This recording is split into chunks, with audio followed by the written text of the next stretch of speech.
ఆంధ్రప్రదేశ్ 5 కోట్ల మంది ప్రజలు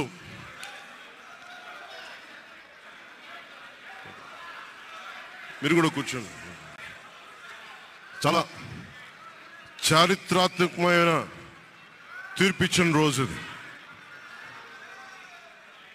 ఏ మాటకైతే మనం కట్టుబడి ఉన్నామో ఆంధ్రప్రదేశ్ ప్రజలకి జవాబుదారీతనంతో ప్రభుత్వం స్థాపిస్తాం, ఏ మాట మీద మనం చెప్పామో కూటమి ప్రభుత్వం ఆ మాటను నిలబెట్టుకుంటుంది.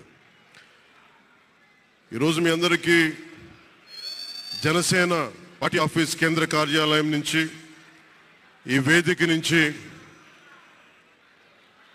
ఒకటే చెప్తా ఉన్నాను మీ అందరికీ, వైసీపీ వైఎస్ జగన్ గారు కానీ వారు మన వ్యక్తిగతంగా నాకు శత్రువులు కాదు. ప్రజాస్వామ్యానికి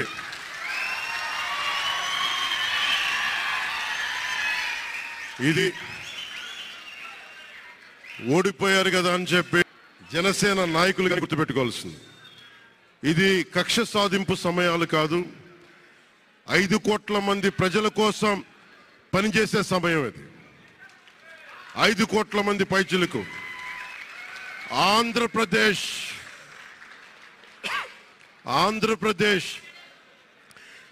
విభజన జరిగినప్పటి నుంచి ఈ రోజు దాకా మనం నలుగుతూనే ఉన్నాం.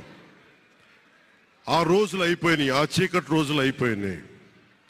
ప్రతి ఒక్కరం బాధ్యతతోటి భవిష్యత్తు తరాల కోసం బాధ్యతని భుజాల మీద వేసుకొని చాలా బాధ్యతాయుతంగా జవాబుదారీతనంతో కూడిన రాజకీయ ప్రభుత్వం, రాజకీయ మనకి ఆలోచన విధానం ఉంటుంది.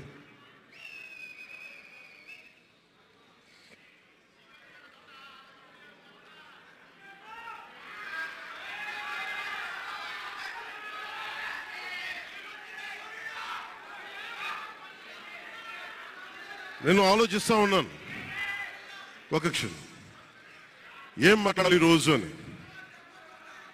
ఒక నిమిషం,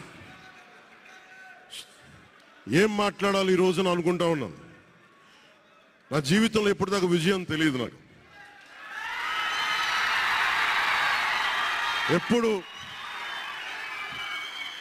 ఎప్పుడు ఒకే ఒకసారి సినిమాల్లో ఉన్నప్పుడు తొలి ప్రేమ అనే విజయం చూశాను.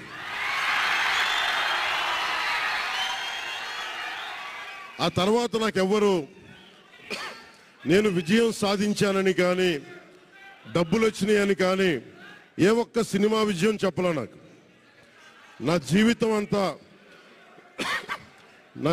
అంతా ఎప్పుడు కూడా దెబ్బలు తింటానో, మాటలు పడతానో, తిట్టించుకుంటానో. నేను ఎంత ఎదిగా నాకే తెలియదు. మీ గుండెల్లో ఈ రోజు నన్ను తీసుకొచ్చి 21 గెలిచే వరకు నాకే తెలియదు.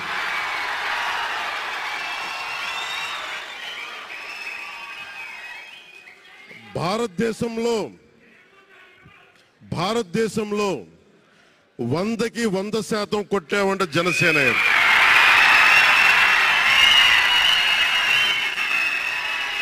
100కి 100.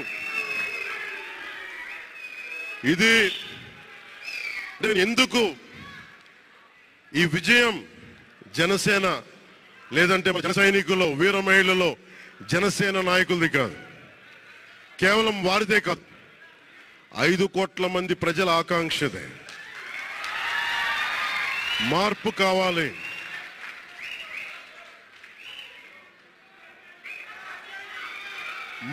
కావాలి, పాలన మారాలి. ఇవన్నీ చాలా మంది కోట్లాది మంది ప్రజల ఆకాంక్ష. ఈరోజు ప్రజల తీర్పు. బాబు మీరిద్దరు కూర్చోవాలమ్మా దయచేసి. నువ్వు పక్కకు వచ్చామ్మా, నువ్వు పక్కకు రా. నువ్వు కొంచెం ముందుకన్నా రా, మీరు కొంచెం ముందుకు రండి అమ్మా, మీ ఒక అడుగులు ముందుకు రండి. మీరు కూర్చొని ఇబ్బంది పడతాను,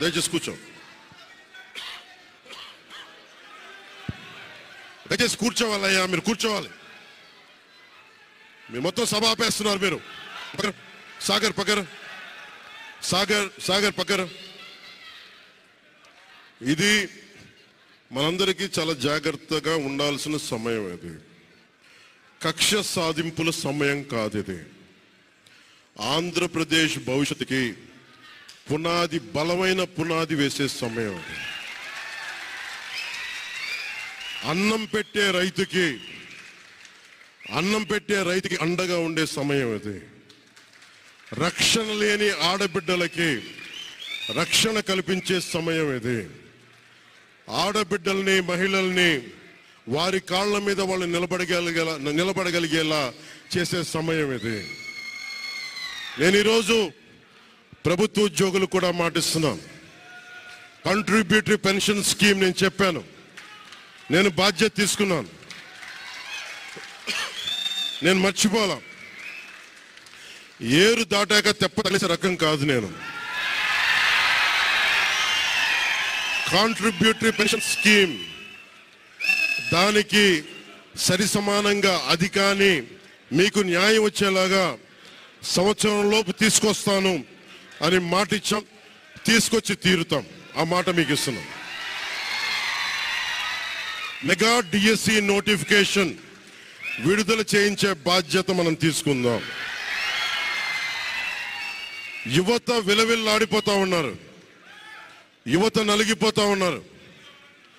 మీ చదువులకి తగ్గ ఉద్యోగాలు కానీ, మీ స్కిల్స్ని పెంపొందించి మీకు ఉద్యోగాలు కానీ, నేను మీకు చెప్తున్నా, నాకు చాలా పెద్ద బాధ్యత ఇచ్చారు ప్రజలు. ఈ రోజున మామూలు బాధ్యత ఇవ్వాల. గెలిచింది, పోటీ చేసింది 21, 2 పార్లమెంట్లు గెలిచింది 100%.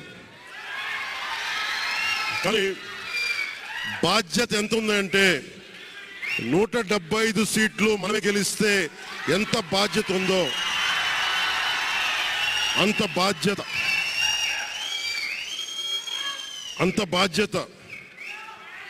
బాధ్యతతో మేము పనిచేస్తాం. యువత నలిగిపోయి నేను మర్చిపోలేదు. ఆడబిడ్డలు ఇబ్బంది పడిపోయారు, మేము మర్చిపోలా. సగటు మధ్యతరగతి మనుషులు నలిగిపోయారు. రోడ్లు వెయ్యేలా గుంతలు వేశారు, అరాచకం చేశారు. అవన్నీ శాంతి భద్రతలు చాలా చాలా బలంగా ఉంటాయి, మీకు నేను మాటిస్తున్నాను. అతి తక్కువ వ్యవస్థల్లో రాజకీయ ప్రమేయం చాలా తక్కువ ఉండేలాగా, అధికారుల్ని వారి పని చేసుకునేలాగా ఈ ప్రభుత్వం ఉంటుంది, కూటమి ప్రభుత్వం ఉంటుంది. రైతుకి కష్టం వస్తే హక్కును చేర్చుకునే ప్రభుత్వం తప్ప తిరస్కారంగా చిన్నచూపు చేసే ప్రభుత్వం అవ్వదు మనకి ఈ కూటమి ప్రభుత్వం.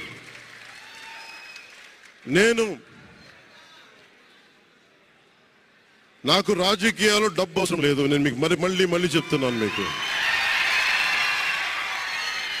నేను డబ్బుల కోసం, పేరు కోసం రాజకీయాల్లోకి రాలేదు. మీలా నలిగిపోతారు చూస్తారా ప్రతి ఒక్కళ్ళు. సగటు మనిషి మాకు ఎవడు ఉండేంటి, నా కులం లేదు, మతం లేదు, నా కష్టాన్ని ఎవరు చూడరేంటని ప్రతి ఊర్లో ఉండే ఒక సగటు మనిషి అనుకుంటాడు. ఆ మనిషి కష్టాలు నేను చూసిన వాడిని. కొంచెం నిశ్శబ్దం పాటించండి దయచేసి.